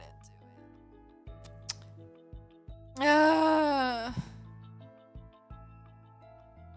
Judging from the bitterness in your accusations, it seems like you are jealous of her. How pathetic. The other woman marches toward me, and my free hand instinctively moves to hold her hand just before her palm reaches my cheek. Ugh! I will not tolerate any insults toward the queen. A soft light emanates from the pendant, and I can only stare at it in shock. Not another good deed. By defending Ophelia? The woman snatches her hand away. How dare a peasant like you talk that way to us? Have you no manners? I could ask you the same. What happened to yours? How dare you? Don't you know who we are, girl? I will see you pay for your impertinence. My words have far more weight than yours ever will. I will go to the king myself to tell him about how rude you were. Pass on that message myself. It's Rod! I turn and see Rod walking toward us, his expression cold. The 2 noble women hastily curtsy. Your Highness. The noble woman turned pale as Rod's eyes fall on them. Actually, we have an important dinner engagement. Yes, we do. The 2 noble women curtsy before quickly departing. Bless you. What are you doing here without your guards? What trouble have you gotten yourself into now?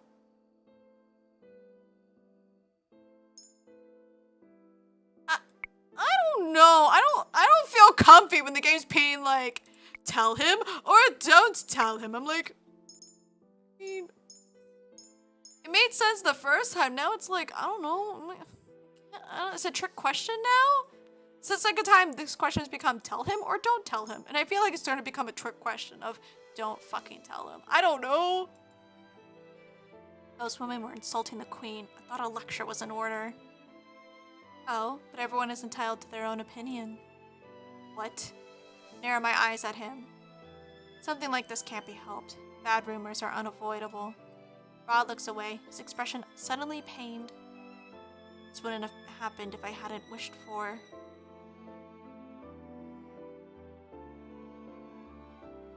Oh, what did you wish for? What did you wish? You wished for Riorisa, didn't you? This wouldn't have happened if I hadn't wished for. Rod never finishes the sentence. He clears his throat before looking at us again. What was he going to say? We shouldn't keep you from returning home, Riorisa. I'll take Nom-Nom back to the palace. Riorisa's eyes narrow, and she looks ready to say something, but Rod has already reached out for my hand to pull me along behind him. My eyes narrow as I recognize the path we are on. This is not the way back to the palace. No, it isn't. We're going to the market. Why? Because I was on my way there before I was forced to take a detour because someone was drawing attention to herself. What? I don't know why I keep saying it like that. Like, what? What? I swear I picked it up from somewhere. I don't literally say it like that normally. I don't know. It's just the drama of the game. But Rod ignores me, and we walk the rest of the way to the market in silence. Waltz is the only person in the reception room when we enter. Prince Rod? Princess? It's a little late for the two of you to be here. I had meant to be here earlier. Is Lady Parfait here? Waltz nods. I'll go get her. Wait here. As soon as Waltz leaves us alone, Rod turns to me, his expression rigid. I don't think I got the good answer. Hold on. It's been too long since I picked one. Yes. Hold on. Don't tell him. What does this do for me? Why does this get the romance points? It is nothing. If you refuse to tell me what happened, I will have to assume that the noblewomen were telling the truth about you. Nom-Nom has done nothing wrong. In fact, I think Nom-Nom only did what you or Emmeline would have done had you heard the awful things those women were saying about your mother. About your mama. What? She stood up for the queen when she didn't have to. Why didn't you just say so? Because when I did just say so, I got ridiculed. Time travel, bitch. Would you have believed me? Rod drops his gaze. Rod drops his gaze from mine. You never gave me a chance to believe you, did you? Ooh. You would have believed me? But I mean, he did, but I also didn't get the romance points. I'm so confused. Game. What was I supposed to do? You would have believed me? How am I to know that? Rod is like a walking contradiction. Rod glances up again, this time to look at Riorisa. You should keep your... Oh. When we are out of sight of Riorisa's shop, Rod stops, releasing my hand as he turns to face me. Did you really think I would refuse to believe you if you told me the truth? You never liked me. You have no reason to believe me. Rod sighs, running a hand through his hair. I told you that I would help you break your curse, right? That offer alone should be enough for you to know that I... Rod turns away, suddenly looking embarrassed. That I don't dislike you anymore. Oh, is it because, like, we forced him to admit his feelings? Like, he's not as pissy now. But that's so contradictory. I see what I mean by that question becoming, like, a trick question, being, like, tell him versus not telling him. Because the first time was like, okay, it sounds obvious. You want to be honest. You want to be like, all right, I want to let you in on what's happening. So then the second time comes around and you're like, cool, I'm going to tell him about this too. And then it just ends up with him being pissed. But then you don't tell him and he's like, why didn't you just tell me? Like, I like you. I can't say that I like you because tsundere. But I like you. I'm so hurt you didn't tell me. Why didn't you just tell me? And it's like, game, I did tell him. And that was incorrect. But now the correct answer was to not tell him, only for him to be upset that I didn't tell him. That's so... What the Make it make sense. Make it make sense. Make it make sense. Make it make sense. Thank you. You are expecting me to just assume that? How would I know unless you made that absolutely clear? It's forcing him to be honest. Well, I'm making it clear now. You impudent child. I understand. Anyway, thank you for standing up for my mother. Why didn't I get a thank you as well when I did tell him before? No, before all I got was rumors. That's typical. Rumors spread. No biggie.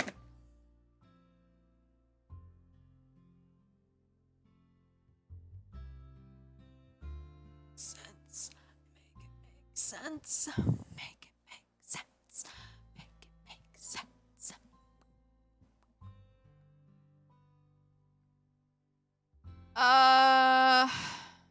Thank you for standing for my mother. It seems like you don't require my assistance in breaking your curse after all.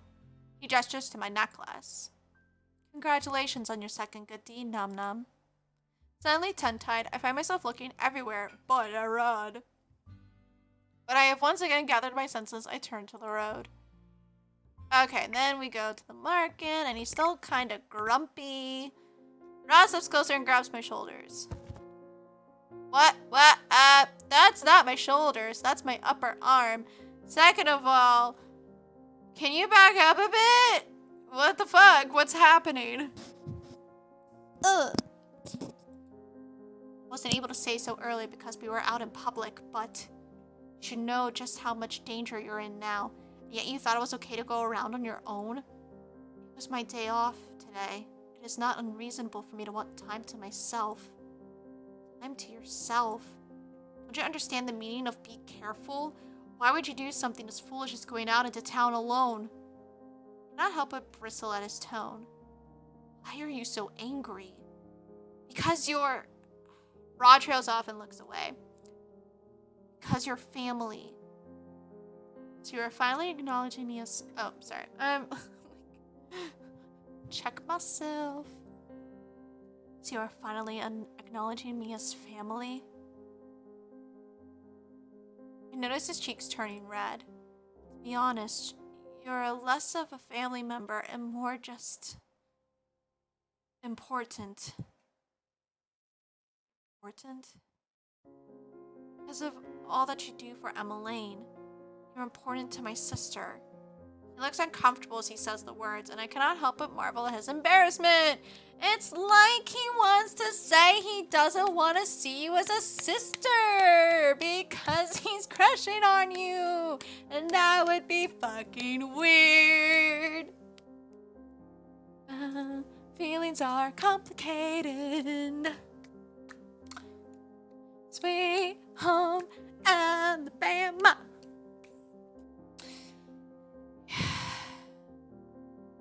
Looks uncomfortable. Says the words. I cannot help but marvel in his embarrassment. Why is he so embarrassed? Rod changes the topic as he turns away from me. Why were you with Fiorisa? I was totally trying not to go dirt on you or anything. I can only think of one reason you'd speak to her. My curse. You thought you'd find out about my curse through her? I shrug. I can only assume that your curse has something to do with Fiorisa. I look up when Rod says something, then stare at the curious sight before me. He has taken Sebi off his shoulder and is holding the doll in his hands, away from his face. The two seem to be engaged in some silent conversation. Then gently, Sebi speaks words I can hear. This is the right thing to do. You need to let her help you, Rod. Wait, he holds out his hand like, take my hand, help me. Rod bites down on his lower lip before briefly closing his eyes. Eventually, he returns Sebi to his usual spot on his shoulder and turns to me. Fine, you're stubborn and you're not going to quit investigating unless I tell you, are you? You're right, Fiorisa is the reason I was cursed. Y'all ready for me to be right? Y'all ready for me to be right?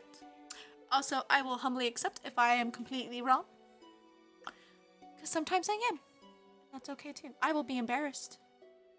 but I'm also ready for that outcome as well. But let's see. Rod sits down on the settee and lets out a heavy sigh. His eyes are far away as he speaks to me. I was in love with Fiorisa, but I wasn't brave enough to tell her. I just followed her around like some kind of puppy. One day Fiorisa hadn't come home and it was raining very heavily, so I went out to look for her. I found her walking along the bank of the river. I called out to her to tell her to be careful, but I don't think she ever heard me. She slipped and... Rod swallows. He clenches one of his hands into a fist. She fell into the river. I dived in after her. I somehow managed to get both of us onto the riverbank. It didn't look like Fiorisa was breathing. I didn't know what to do. I started panicking. I ran off to try and find help, but I couldn't find anyone in the storm. When I returned, she was gone. I rushed to her house and a doctor was already there attending to her along with Desmond. Rod's gaze is vacant as he nods. When Fiorisa began to fall in love with Desmond, I felt helpless. Did not tell her that you were the one that saved her? Bonus points for this Nom-Nom for being right. Guessing plot lines along the way. That's how I do. Why would I? Fiorisa was so happy believing that she and Desmond were fated to be together. I couldn't do that to her. But surely if you told her... Rod interrupts me. I want the people I love to be happy. I don't care if their happiness causes me pain. I'd rather bear that alone instead of bringing down those around me. My chest aches as I watch Rod's face. I would have guessed that Rod would be so... selfless. That didn't stop me from thinking that I could still make her love me instead. So I had to become what I thought Fiorisa wanted most, the Prince Charming of the fairy tale she so adored. So I asked the witch to turn me into one. She stole my voice in exchange. Only then did I realize that she had inflicted the fairy tale curse upon me, the mermaid's curse. The next day the king turned up at our house, proclaiming that he'd been looking for my mother for years and that he never stopped loving her. When the king married my mother, I became a prince. It was just as the witch promised. It didn't matter. I didn't see it when I made the deal with the witch, but I couldn't be blind to it forever. Desmond and Fiorisa really do love each other. They make each other happy. Nothing I can do will ever change that. Rod, Prince Rod? Oh. Parfait pauses in her tracks when she sees me. Have I interrupted something? No. Bob moves over to Parfait, but he stops to glance back at me. I won't be long. Parfait looks at Rod and then at me, her face puzzled. But she does not say a word as Rod and her leave the room. Damn! So wait. Does that mean the thing about Ophelia is wrong? That he wasn't always in love with her from the beginning? Or is that a coincidence? I don't know how to process that now. Because the whole thing was like he always loved her, but then he couldn't be with her because MC's mom. But then was it just like a nudge for the king to find her? Like nudge the king in the right direction to find her because he couldn't find her before or something? I'm very confused. And then what does this have to do with Ophelia's previous husband? Like, what happened to him?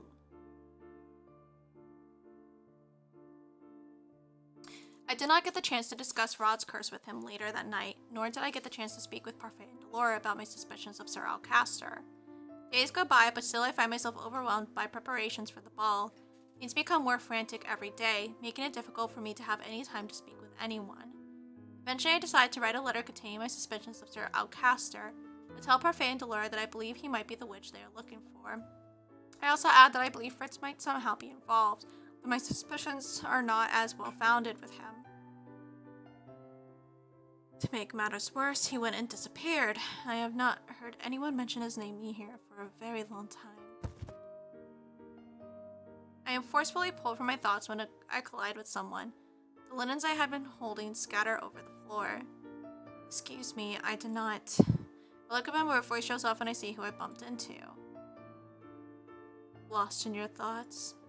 Sir Mithros looks at me, something veiled in his smiling eyes. I suppose those are the linens the queen asked for? Yes, please excuse me. I begin gathering up the linens, but as I reach out for one, Sir Mithros picks it up first. Allow me to help you. I will be fine. But this was partially my fault. Let me assist you. Are you the Ursula? With the sea witch?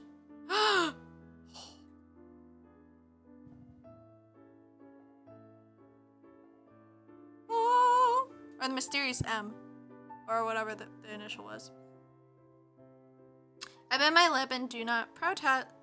my lip and do not protest that Sir Mithros helps me gather the rest of the linens. I am contemplating my schedule for the rest of the day when I realize that Sir Mithros has been talking. I don't suppose you have any idea of who that maid is. Maid? There's a cold amusement in Sir Mithros' gaze. Surely you've heard the rumor of the young prince having been seen with a royal maid somewhere around town. Rumor has it that Prince Rod has found a love among the common folk, much like his royal stepfather has. Rod with a maid? As far as I am aware, the only maid he has been out in town with has been... Me? I freeze as Sir Mithros straightens, patting down his clothes for dust before holding out some of the linens to me. If it is true, I wish him the best, though I wish he would be more discreet about it. A royal scandal is the last thing we need right now. Arched eyebrow, he knows! I shakily take the linens from Sir Mithros as he inclines his head to me. Have a good day, Nom-Nom. I walk to the dining hall in a haze, my mind whirling with the implications of what Sir Mithros just said. I am sure it was those noblewomen who spread his rumor. Nom-Nom, thank you for bringing these to me. Just leave them on the table. I curtsy after placing the linens down as commanded. If that is all... Nom-Nom. I strain at the tone of Ophelia's voice. When I look up, I see that her expression is carefully still. I'm about to ask you something that you might not want to answer, but I very much hope you will. I will answer if I can. Good. Ophelia sighs as she sits down on one of the dining table chairs and folds her hands on her lap. I've been trying to ignore it since palace gossip is mostly false, but I can't help my curiosity. I wanted to ask about your relationship with my son. What? I understand you and Rod were out together in town a few days ago. You want to tell me what happened? Oh shit, I don't know what's correct. I don't know if this gets like romance points or if it's like just a thing. If Ophelia is asking me about these rumors, then I can only imagine what sort of story those women made up. Prince Rod was just on his way somewhere when he chanced upon me. When he saw that I was in trouble with two noblewomen, he stopped to intervene. That is all. Rod said the same thing. Then why did you ask me, Your Majesty? To see what you thought about the situation. I don't think anyone should get a say in what your relationship with Rod is. Relationship with Rod? Oh, okay, good. I like you, Nom-Nom, and I'm certain that you're good for Rod. If I had my way, I would let him court you. I feel heat on my cheeks as I trip over my words. The prince and I are not a relationship. A member of the royal family cannot end up with a servant. Where there's love, there's hope. Social status shouldn't stop you from being happy, Nom-Nom. And what about the fact that I am Rod's... What about the fact that I am Rod's stepsister? I bite down on that statement fiercely. I already know what role I am playing here, and I cannot break it. Ophelia looks at me with a complicated expression before she sighs. I will not push you on this any further. But be careful, Nom-Nom. Your closeness with my son and daughter has not gone unnoticed. I do not believe in limiting relationships because of one's status, but I understand. I curtsy as I move toward the dining hall's entrance. What did Ophelia mean by that closeness not going unnoticed? You said you understood. Don't lie and say you understand when you don't know what the fuck she meant. You should have turned around and go, excuse me, what did you mean? Later that day, as I am waiting outside the throne room for Emmeline to finish one of her classes, teammates walk toward me and stop in front of me. Nom-Nom, isn't it? What is it? I have already finished all of my tasks for the day. Oh, I'm sure you have. Probably rushed through all of them so that you could hang around the prince and princess tonight. The head housekeeper's been giving you a lighter load so you can afford the time to play around. I blink at them, confused. I have no idea what you are talking about. Don't play dumb. All the servants know what you've been doing. Just because you're Princess Emmeline's personal maid doesn't make you better than the rest of us. I'd be careful not to get too big for your boots, Nom-Nom.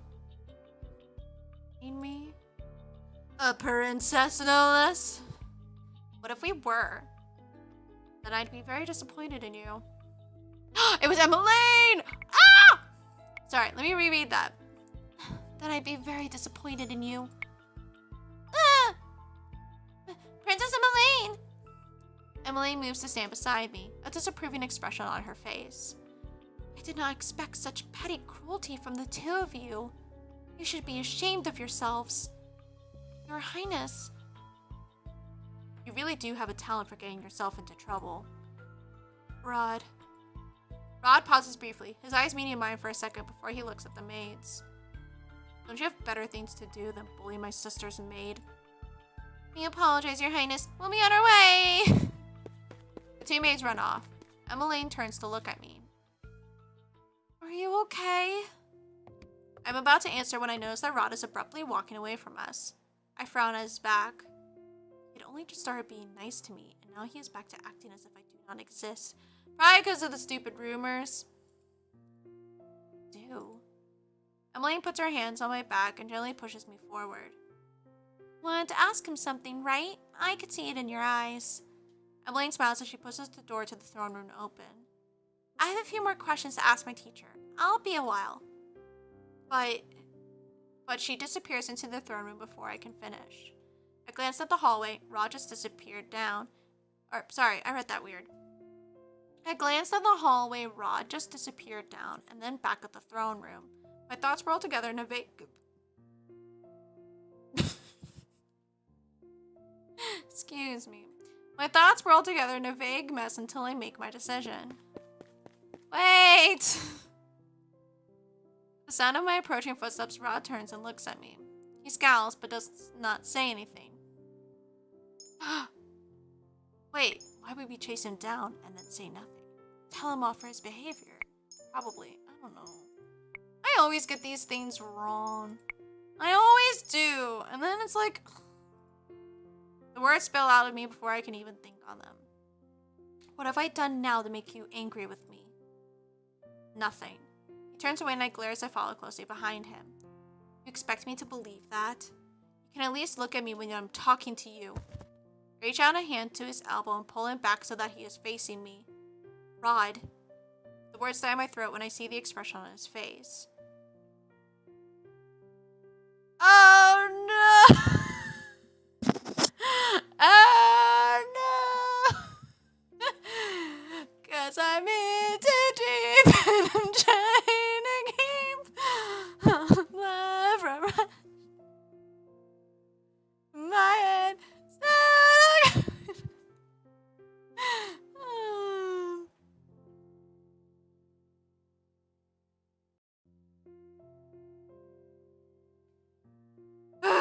His face is red and he refuses to look me in the eye. Yay! I did pick correctly. Okay. My surprise causes me to release him. Rod quickly turns around and begins to walk away. I am left to stare dumbly after him. What's wrong with him? Normally he's not so afraid to speak his mind. He's in too deep, yo! I frown as I feel a dull ache throbbing somewhere deep in my chest. What is this? Why do I feel sad? Normally Rod's distance does not make me feel like this. And yet now, am I really so sad that he does not want to speak with me? I shake my head and take a deep breath to still my mind. It's better not to think about it.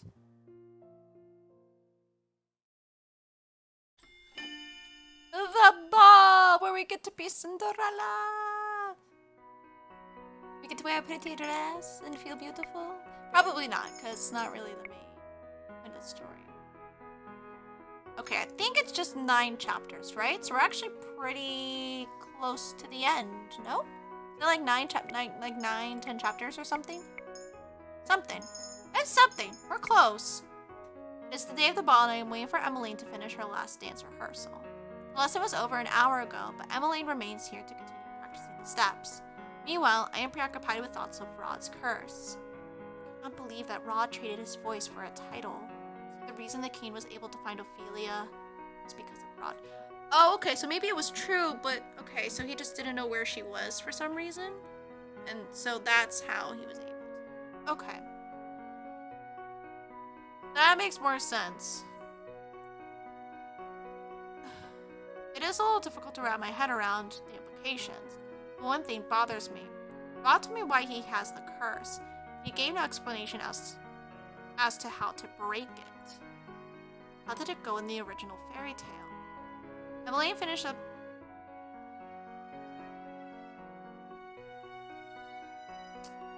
If we're going by Orage, isn't it something like because he fell in love with someone else, she was gonna turn to foam or something. Then the sister was like, save your soulless self and kill him. If you kill him, you can be a mermaid again. And she's like, but I love him too much. And then she becomes foam.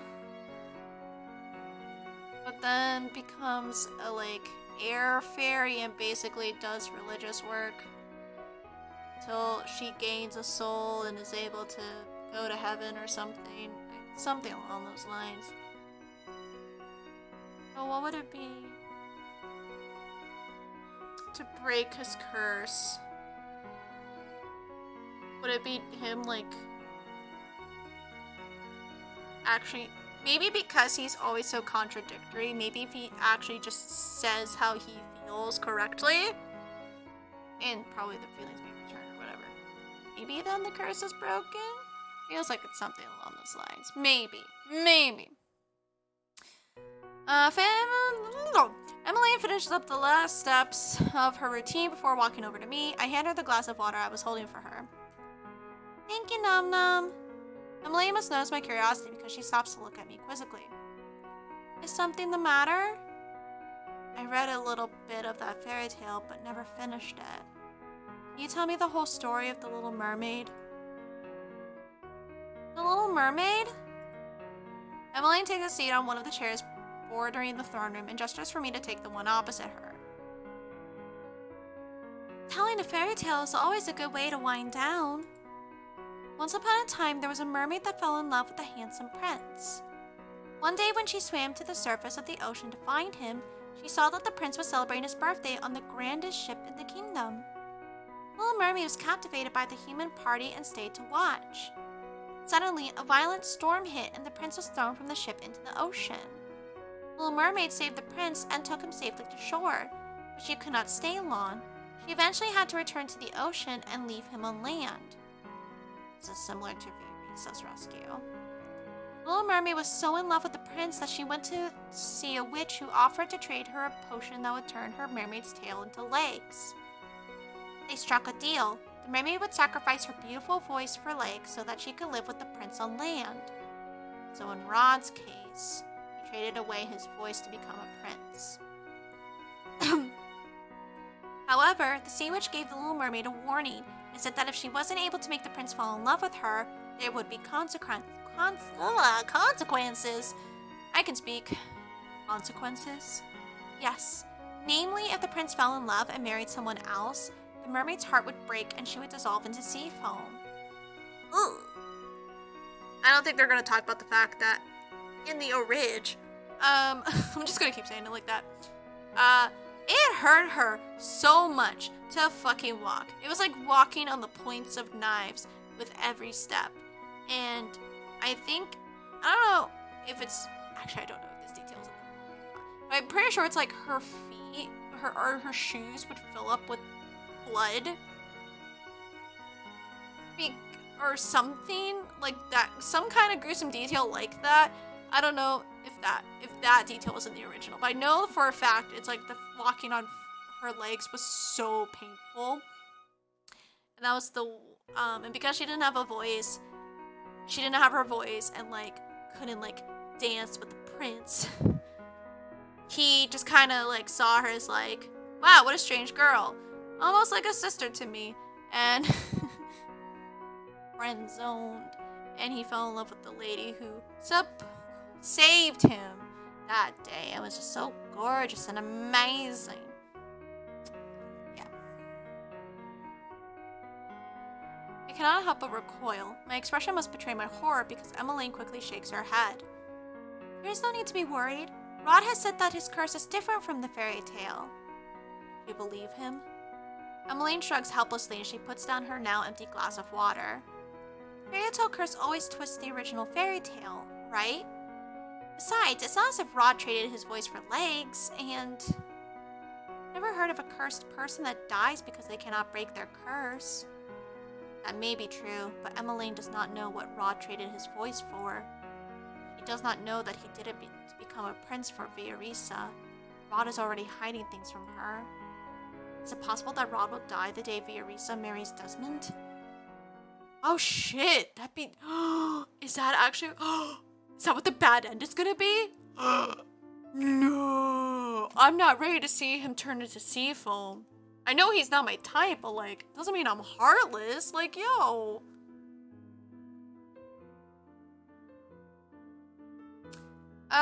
Okay, I know it's a little early, well, early-ish for me. I'm gonna go ahead and call an end to the stream. I keep getting so congested feeling. Reading a visual novel is harder than just playing a game regularly for 3+ hours, or 2+ hours, not 3, I didn't quite hit 3. 2+ hours. And yeah, I feel like this is a good stopping point too. So I'm gonna go ahead. I'll save over, I guess save over that one.